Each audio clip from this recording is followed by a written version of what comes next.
My name is Pierre Kattar. I'm a video journalist with The Washington Post.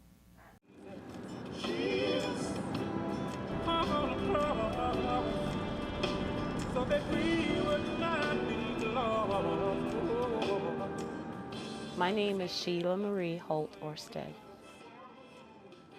I eat, sleep, and drink, getting justice for my family. One of my favorite stories that kind of just worked from beginning to end was a story about a woman who lived in Dixon, Tennessee, who claimed that she was a victim of environmental racism. I don't think of myself as a visual journalist. I think first, I'm a reporter.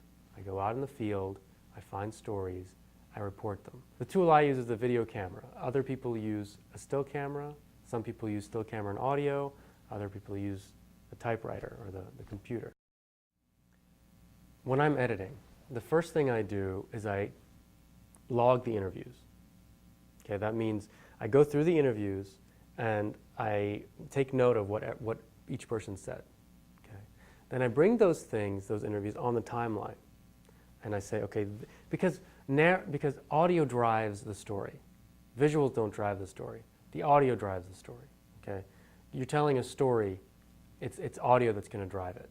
Visuals help, but audio drives it. So I bring down basically the interview quotes, and I edit that first. I see what story is coming out of this. Who said what the best? I take down the best quotes, and then I look at it and I say, okay, I think either this can stand on its own as a piece. They can speak for themselves. They're telling the story well, or I need to write something.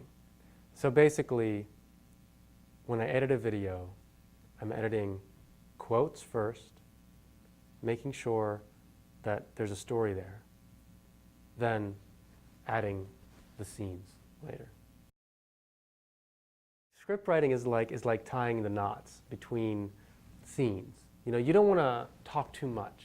You don't want to give too much information. You want to show, and then you want to explain a little bit, and you want to show.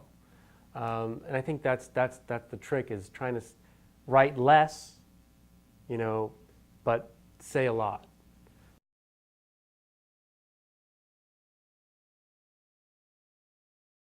For people that are just starting out and think, well, I can't get into the Washington Post, I don't have a portfolio, or I can't get into El País because I don't have a portfolio.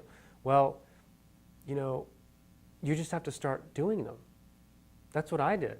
So my advice is go out there, shoot a couple stories, short, quick stories like a protest, your kids, a vacation video. Do those stories, edit them, show your editor, show a video friend, post it on Vimeo, get feedback. That's the best advice I can give, because that's what I did, and it worked.